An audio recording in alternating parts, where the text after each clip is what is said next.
本日は2020年5月より戦艦水売記念館で好評開催中の企画展、伝説の勇壮な艦船たち、菅野博之鉛筆画の世界で日米の艦船16作品を寄贈くださいました鉛筆画家の菅野博之さんをゲストにお迎えしまして、当館ツアーガイドも交えてオンラインでいろいろとお話を伺ってまいります。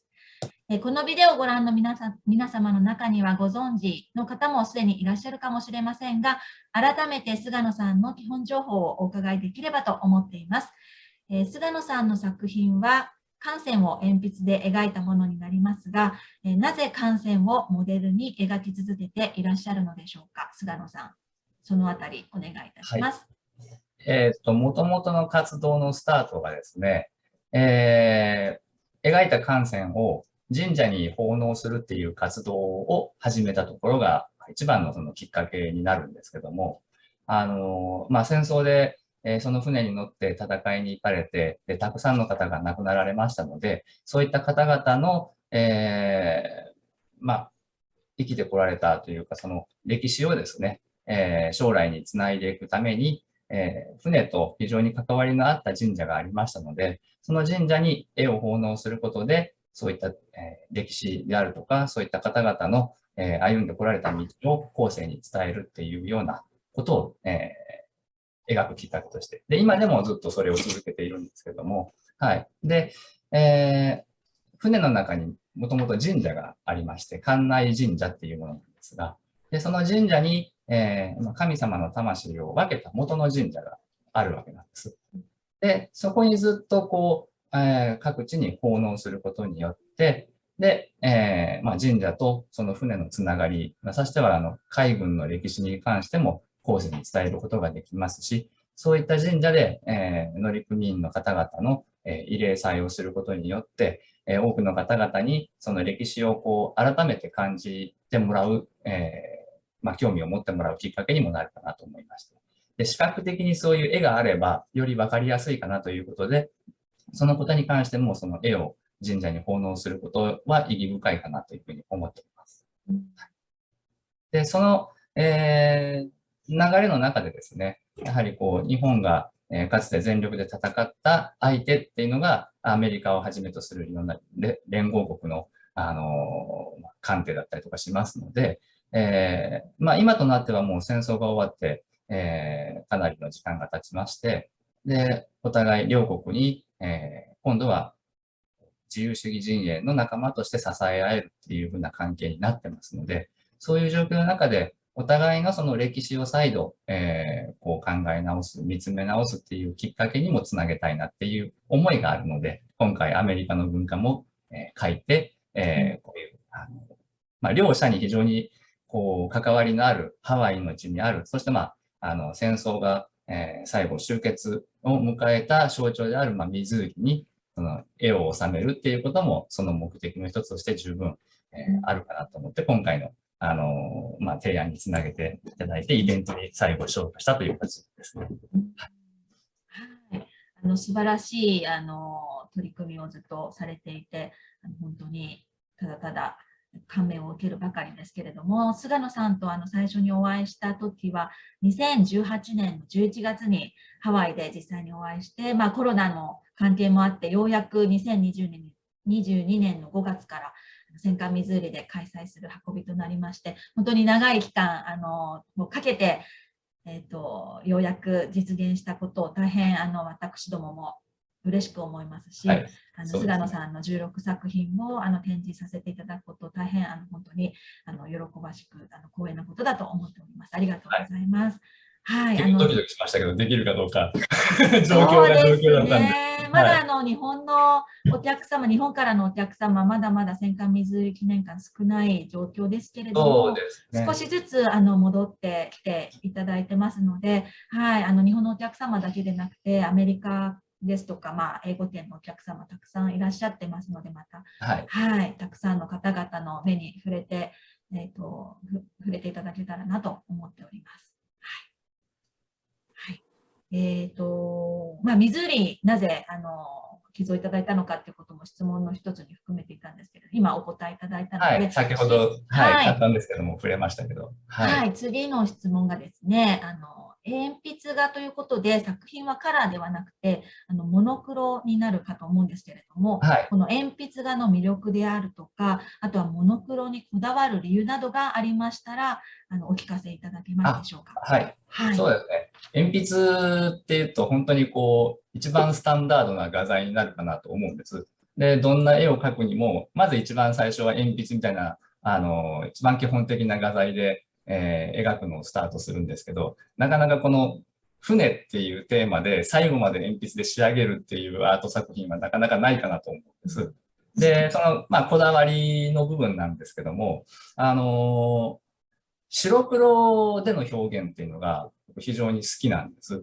で、写真にしても、こういう絵画にしても、白黒っていうのは、制作する側の、思いを込めるのは、どんな作品でも込めるんですけど、見る側の方々ですよね。観覧者の方々が、絵を見たときに、いろんなことを想像できる作品かなっていうふうに思うんです。例えば、空の色はどんな色かなとか、海の色はどんな色かなとか、で、そういった情景であるとか、場面っていうものを、見る側の人が思い思いに想像できるっていう意味では、非常に作品としての見る範囲というか、人によっての評価が様々に感じてもらえるかなっていうふうな、そういった思いもあるので、白黒には結構そういう可能性があるというふうに思ってます。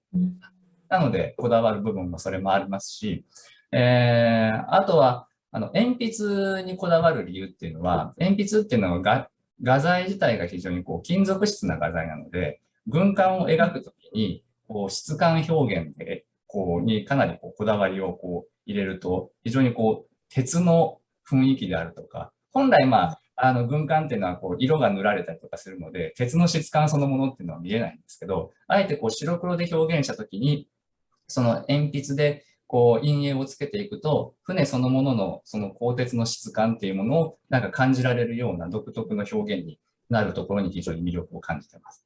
それが鉛筆に結構こだわる。で、しかも鉛筆で軍艦を描くことにこだわる理由が結構そこにあります。はい、なるほど。後ろにも、菅野さん今お話しいただいている後ろにも、はい、鉛筆画の作品が飾られてますけれども、波しぶきだったりですとか、白い部分、雲の白い部分とかは、どういう鉛筆を描くだけではなくて、そうですね。はい、どういうもの、消しゴムなどをそうですね。画材は、鉛筆で言うと、10B から 6H っていう幅広い、硬さの範囲で、いろいろ表現の部分で使い分けたりしてます。で、例えばこういう、濃い部分であるとか、非常に深い部分であるとかは、柔らかい鉛筆で、ベースを作って、で、こういう白い部分は逆に消しゴムで表現、消していくことで表現していくんですけど、10種類ぐらい消しゴム使ってます。10種類の消しゴム、そんなに消しゴムも種類があるんですね。そうですね。厳密に言うと本当に10種類ぐらいあるかなと思います。例えば、練り消しっていうんですかね。柔らかい、ウニと伸びる消しゴムなんかでも、硬さが違う種類がいくつかあるんです。で、硬い練り消しと柔らかい練り消しを使って、例えば雲の表現とか波の表現とかのその差をつけていくことができます。で、あとはペンタイプっていうんですかね、ノック式のシャープペンシルみたいな消しゴムがありますので、そういった消しゴムでも芯の種類が細い丸芯、太い丸芯、三角芯とか平芯とかいろいろあるんです。で、そういったものを駆使しながらと、あとは芯そのものをカッターナイフで彫刻刀みたいなナイフな形に切ってしまってですね。で、こういう、例えば細いところのハイライトを入れたりとか、いろいろ工夫してます。あとは、普通のプラスチック消しゴムもそうなんですけど、いろいろ形を変えながら、消していくことで表現したりとかですね。あとはもう、一番明るい部分であるとか、例えば細かいところにポイントを入れていくようなものは、電動消しゴムの先端を尖らせて、最後仕上げで飛んでいく。で、ハイライトを入れていっています。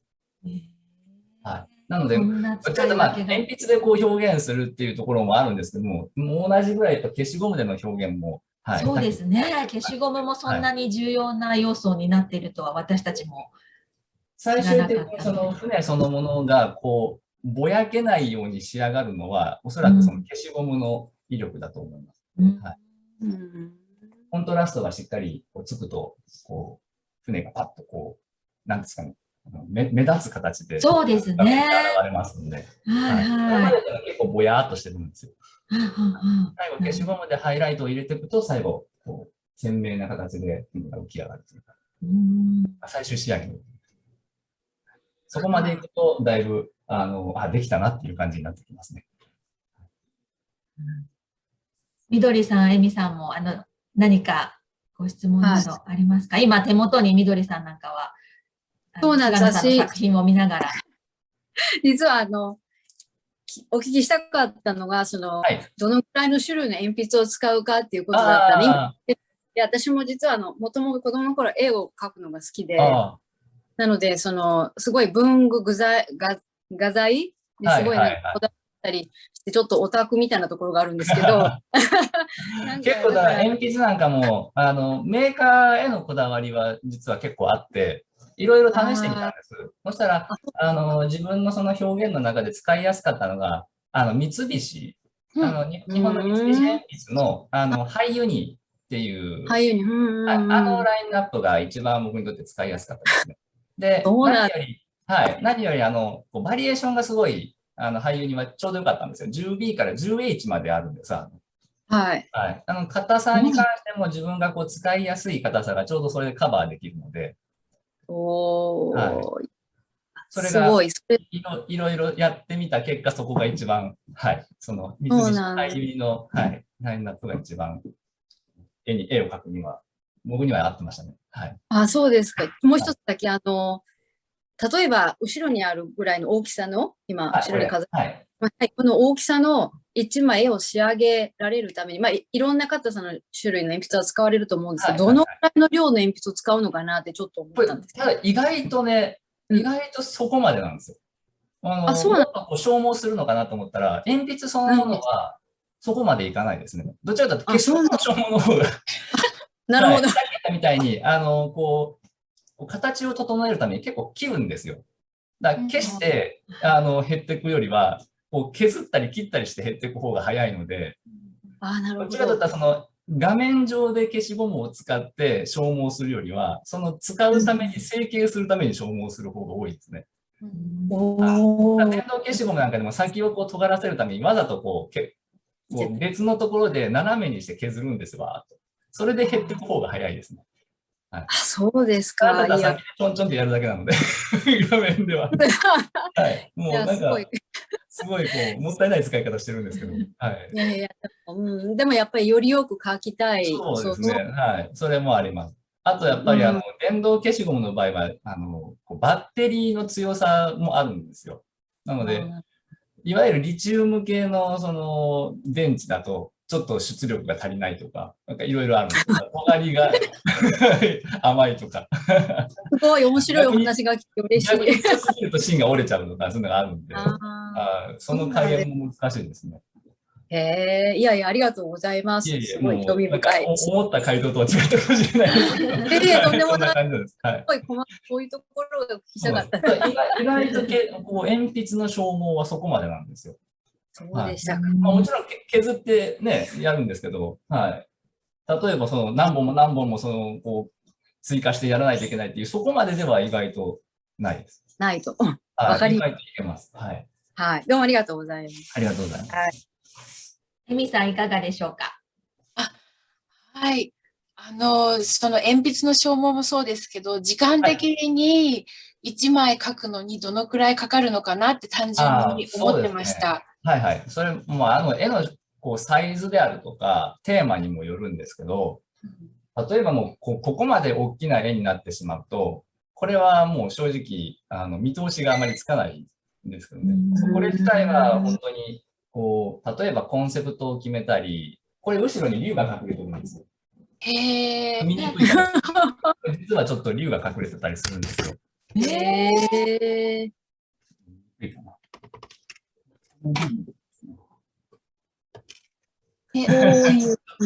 こういう感じ。あそこに頭が見える。はい。これ、その船で上向いてるんですよ。こっち向きに。こう波に乗り上げて上向いてるんですよ。で、あっちの竜は下向いてるんですよ。あ、下向いてるんですね。こういう感じで、ここに頭があって下向いてるんです。はいはいはい、わかりました。ちょっとね、遠いんで見にくいんですけど。あ、見えました。あります。なので、上り竜と下り竜の一応、竜図コンセプトで書いてる。すごい。はい。あとはまあ、これ本当はこう左右に、こっち側にもう一つ飛竜っていう船が本来あるんですけど、阿吽の対になってるんですよ。波に乗り上げて、船底が見えてる状態を、これ口を開けてるイメージで。もう一つ飛竜ちょっと画面にないんですけど、飛竜の方は逆にこう波にへさきが突っ込んでるので、口を閉じてるイメージっていうので。阿吽の対にするとかで、対の作品として仕上げるっていう、そういうコンセプトを固めようと思ったら、非常に時間がかかるので、多分、絵を描く、プランを立てて仕上げるまでに多分1年近くかかってると思います。はい。もうそれぐらい、かかるやつは1年とか2年とかかかるやつあるんですけど、はい。例えば今回、今回、水売のために水売号を2枚書き下ろしてくださったと聞いているんですが、そちらはどのくらいなんですか？水売の、1944年バージョンですかね。みどりさんが多分さっき絵をこっちの方ですね。これ実は。連載柄の方ですね。はい。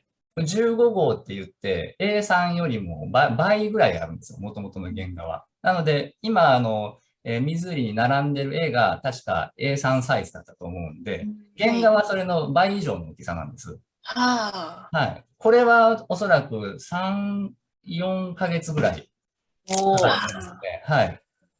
結構だから細かく、画面が非常にちっちゃいので、かなり細かいところまで、ディテールが見れるようにはしてあると思うんですけど、原画はもっと大きいので、はい、だいぶ迫力が違うと思います。はい、そうでしたか。逆に、1945年の幸福の調印式の、あれは実は原画と同じサイズなんですよ。あ、そうなんですね。あっちの方がちっちゃいんですよ、実は。はい。なんですけど、逆に言うと、原画をさらに拡大して複製画として展示しても大丈夫なぐらい書き込んでるんです。はい。はい。あれも結構かかりましたね。ちっちゃいですけど、あれは3ヶ月ぐらい多分かかってると思います。はい。ちょっと並行しながら作業もしてるので。ありがとうございます。いろいろと今日インタビューして初めて知ったことなどたくさんありましたので、本当に今日お時間いただいてありがとうございます。ありがとうございます。ぜひ戦艦水売にご来館の際には菅野博之さんの展示会まで皆さん足を運んでいただきたいなと思います。はい、お願いします。はい、また戦艦水売の SNS でもいろいろと発信してまいりますので。よろしくお願いします。はい。はい。ありがとうございました。ありがとうございました。はい。